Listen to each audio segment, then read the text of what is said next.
Hello everybody, my name is Petr Koutný and today I have for you a really exciting chess game between Fabiano Caruana playing with white pieces and Magnus Carlsen playing with black.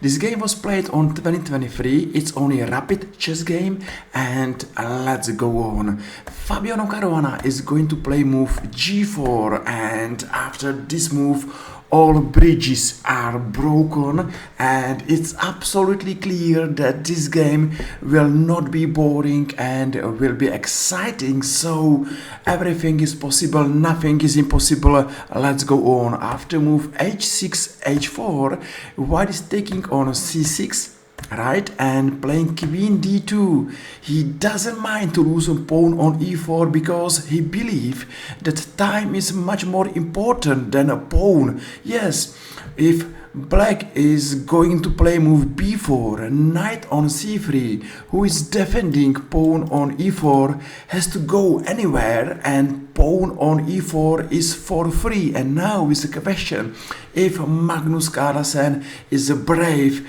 player and if he is going to take this pawn on e4, because it's not exactly for free. Black will lose a time with his queen because this queen has to escape from danger squares, but Magnus is one of the greatest chess player of all times and he's brave. He's brave because he played move b4 and now he took on e4. He found it a way how to escape. Okay, he will play queen c4, queen c7, and with extra pawn in his pocket, he's happy because now it's up to white how he will prove his compensation. So rook g1, immediately queen c4 because on the air is bishop g2, here is a queen and here is a rook, so Magnus came to c4 and now immediately to c7, a long castle, and that's a nice position where black's queen is looking directly to white's king and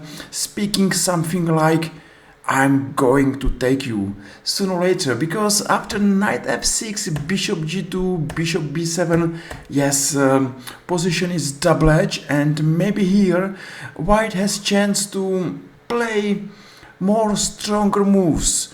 I found it move bishop d4 and say after a5 exchange on f6 makes sense because queen d4 at least black is under pressure and has to defend pawn on f6.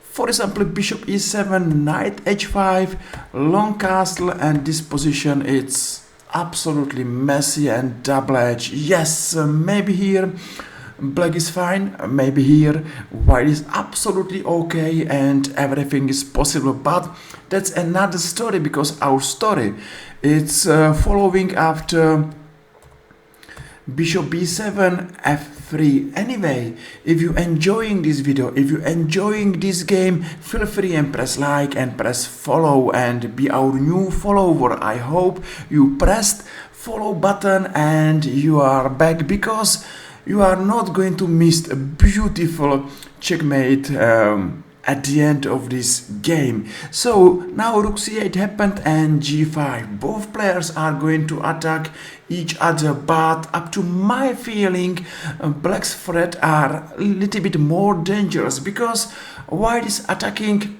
pawns or knight on f6, but black's plan is to attack white's king and that's the most important piece on the board. Of course, if you're going to checkmate your opponent's king, you're winning. So once on g5, and yes, what is good for black? He's happy owner of open h file. So knight g8, but you know where is black army? You know, knight g8, bishop f8, rooks on c and h8. It looks like White is more active, and now it's really good to follow this position because Magnus is one of the greatest chess player of all times, and it's absolutely amazing how he's going to play this position. You know, if I am playing this position, I'm shaking, I'm worried because my pieces are bad pieces doing nothing, but Magnus is Magnus, and he played first Queen C6. Not threat exactly directly, but you know, sometimes this is a threat.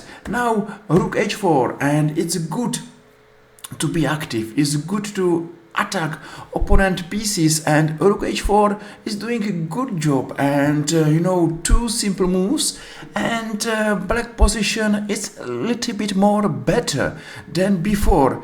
B3 and knight E7, knight F5.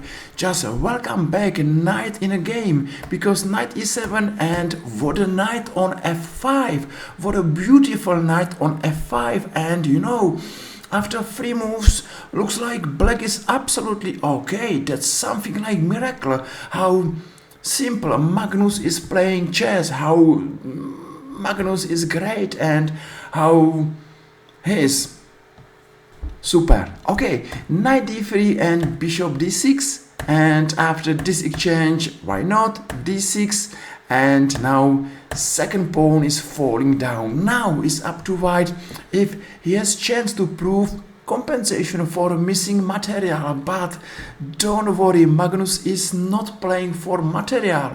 He is playing for checkmate attack against white's king. You know, if to beat Fabiano Caruana, let's checkmate him.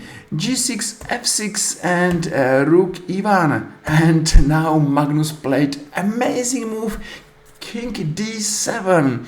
He is looking directly to the biggest threat, Queen on D2 and Rook on D1, and still Black's king is there absolutely safe, smiling and laughing to White's threats, because there are no threats at all. Okay, what's happened? Now Rook E2, Rook E4, Rook H2, and D5, A3. Now Magnus took on A3 and played knight E3. That's a game over. You know, let's watch this picture. If you remember how passive was Black's army, and now how active, how great is Black's army, how great are Black's pieces. That's a difference between Magnus Carlsen and the rest of the world. Beautiful game and beautiful performance of one of the greatest chess player of all times. Now Rook C1 and Knight C2. Thank you very much for another pawn, and be careful, because if you're not careful you checkmate it, but unfortunately for White, White is checkmated in right now. Okay, it's not exactly checkmate because now White designed it, but there is checkmate. You know, now it's up to you. Are you able to find checkmate in the next 2 or 3 moves? Take your time and think about this position. So only one move play here is Queen C2. Right, check here, and here is a checkmate, and that's the reason why Magnus Carlsen won another brilliant chess game, and why Fabiano Caruana resigned. Hopefully you enjoyed this video, and if yes, feel free and press like or press follow, and made my day. Thank you for watching. I hope you enjoyed. I hope you saw beautiful chess game, and I believe I'm going to meet you here next time in our another YouTube chess video. See you soon, take care, play chess, bye bye.